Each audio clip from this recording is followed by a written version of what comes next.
दोस्तों आज के डेट में जाति प्रमाण पत्र यानी कि कास्ट सर्टिफिकेट बनाना हो गया है और भी आसान। घर बैठे बैठे आप बड़े ही आसानी से अपना जाति प्रमाण पत्र बनवा सकते हैं। इसके लिए आवेदन कर सकते हैं। 2025 में कितना आसान प्रोसेस हुआ है जाति प्रमाण पत्र बनाना, आज हम इस वीडियो में कंप्लीट प्रोसेस देखेंगे और एक जाति प्रमाण पत्र का आवेदन भी फिलअप करते हुए हम कंप्लीट प्रोसेस इस वीडियो में देखने वाले हैं। तो चलिए देखते हैं 2025 का क्या है नया प्रोसेस जाति प्रमाण पत्र बनाने का। तो जाति प्रमाण पत्र बनाने के लिए आपको सेम पोर्टल पे आ जाना होगा और इस पोर्टल का नाम है services.bihar.gov.in। इस यूआरएल को अपने क्रोम ब्राउजर में ओपन कर लेना है, चाहे लैपटॉप हो, कंप्यूटर हो या फिर फोन हो। servicesonline.bihar.gov जैसे ही ओपन करेंगे आपको इस तरह से पेज देखने को मिल जाएगा। इसे आरटीपीएस वेबसाइट भी कहा जाता है।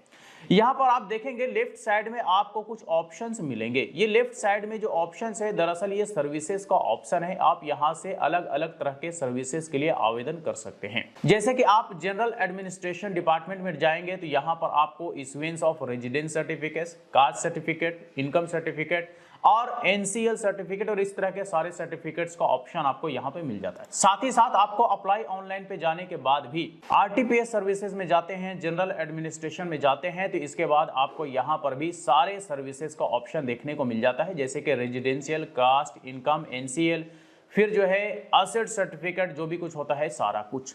तो हम चूंकि आज इस वीडियो में कास्ट सर्टिफिकेट अप्लाई करने के बारे में देखने वाले हैं तो कास्ट सर्टिफिकेट वाले ऑप्शन पे हम कर्सर रखेंगे और ब्लॉक लेवल पे हम आवेदन करेंगे। चूंकि सर्टिफिकेट जो है वो 3 जगहों से इशू होता है, ब्लॉक से, सब डिविजनल लेवल और डिस्ट्रिक्ट लेवल पे।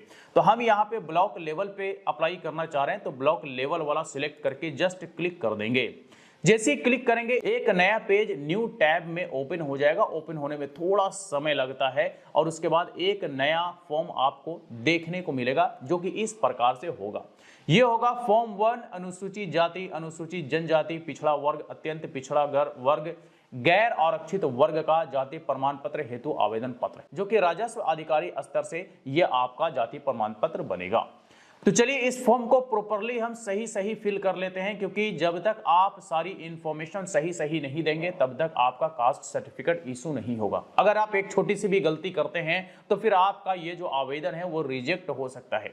तो आपको ध्यान में रखना पड़ेगा कि ये सारा का सारा इंफॉर्मेशन, चाहे वो लिंग हो, चाहे वो नेम ऑफ एप्लीकेंट हो, फादर नेम हो, मदर नेम हो, हिंदी और अंग्रेजी में साथ साथ। और आप देख लेंगे कि आपका जो सारे डॉक्यूमेंट्स है उसमें हिंदी में क्या नाम है और अंग्रेजी में क्या नाम है, सेम टू सेम वही नाम यहां पे रखेंगे। ये आपके लिए सही होगा। अगर आप थोड़ा भी गड़बड़ करेंगे तो फ्यूचर में आपके साथ दिक्कत हो सकता है, क्योंकि एक स्पेलिंग मिस्टेक आपके लिए बड़ा प्रॉब्लम क्रिएट कर सकता है। ये सारा कुछ आपको सही फिल कर लेना है। ये सारा कुछ फिल करने के बाद फिर हम आगे का प्रोसेस देखते हैं। तो ये हमने यहाँ पर बेसिक इंफॉर्मेशन सही फिल कर लिया है और एक बार हमने क्रॉस चेक भी कर लिया है कि अंग्रेजी में और हिंदी में दोनों का स्पेलिंग के साथ साथ सारी चीजें एकदम करेक्ट है, सही है।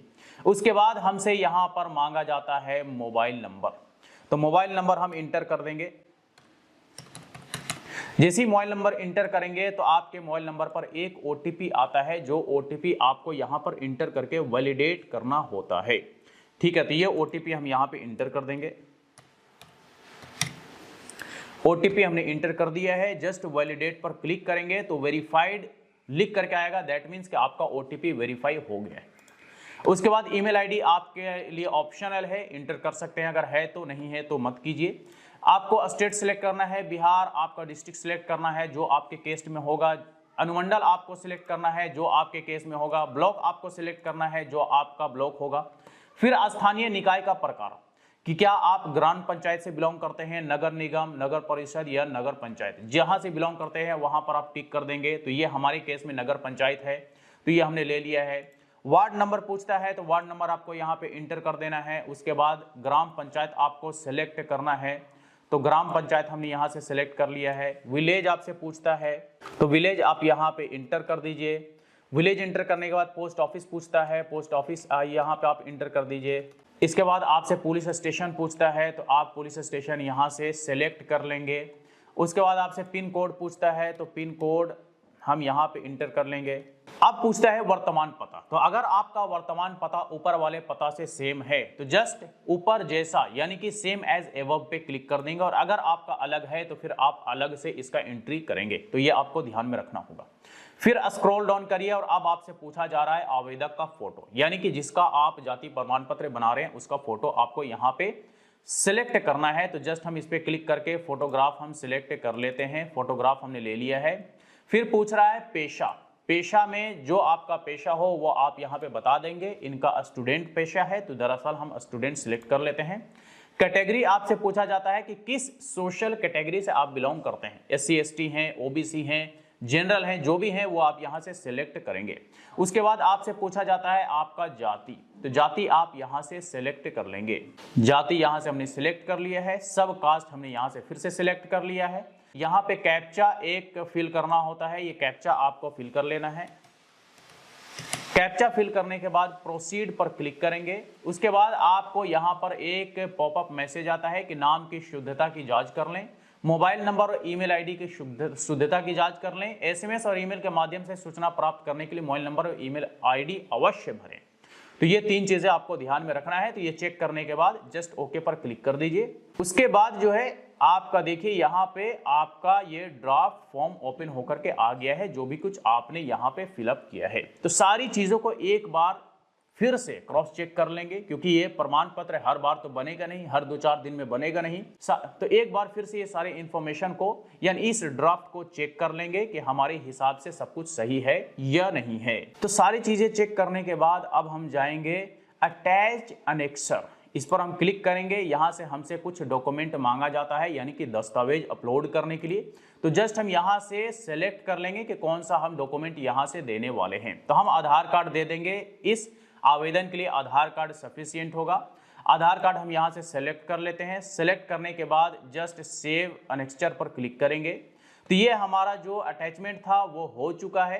अब हम जस्ट सबमिट बटन पर क्लिक करेंगे। इसके मतलब ये हुआ कि हमने सारा कुछ प्रोसेस कंप्लीट कर लिया है, हम फाइनली सबमिट कर रहे हैं। तो सबमिट बटन पर क्लिक करते ही इस तरह से हमारे को एक्नॉलेजमेंट लेटर आएगा सबमिट हो जाने के बाद। अब इस एक्नॉलेजमेंट लेटर को हम जो है एक्सपोर्ट टू PDF कर सकते हैं, यानी कि सेव करके अपने मोबाइल या लैपटॉप में रख सकते हैं। तो सेव करने के लिए एक्सपोर्ट टू PDF पर क्लिक करेंगे। जैसे ही इस पर क्लिक करेंगे ये हमें PDF के रूप में सेव करने का ऑप्शन दे देगा। तो ये हमने यहाँ से इसे सेव कर लिया है। अब आप अगर इसका डिटेल्स देखेंगे तो आपको यहाँ पर सेवा प्रदान करने की प्रस्तावित तिथि यानी कि एक्सपेक्टेड डेट आपको बता रहा है कि कब तक आपका जाति प्रमाण पत्र मिल जाएगा। आप यहाँ पर देख सकते हैं 10 कार्य दिवस बताया जा रहा है, यानी कि 10 दिन के अंदर अंदर आपका ये जो जाति प्रमाण पत्र है ये बन करके आपको बाय ईमेल और आपके मोबाइल नंबर पर SMS के थ्रू इन्फॉर्म कर दिया जाता है। तो बस यही सिंपल सा प्रोसेस है जाति प्रमाण पत्र आवेदन करने का। चाहे आप लैपटॉप से या फिर घर बैठे बैठे मोबाइल फोन से इन स्टेप्स को फॉलो करते हुए आसानी से आवेदन कर सकते हैं। और 10 दिन के अंदर अंदर अगर आपका एप्लीकेशन में सारी चीजें सही पाया जाता है, आपने डॉक्यूमेंट भी अटैचमेंट सही किया है, तो फिर आपका जाति प्रमाण पत्र 10 दिन के अंदर आपका बन के मिल जाता है। तो बस यही कुछ था आज के इस वीडियो में। इससे रिलेटेड अगर फिर भी कोई सवाल हो, क्वेरी हो, तो आप हमें कमेंट करके पूछ सकते हैं। फिर मुलाकात होती है किसी नए वीडियो के साथ। तब तक के लिए बाय बाय।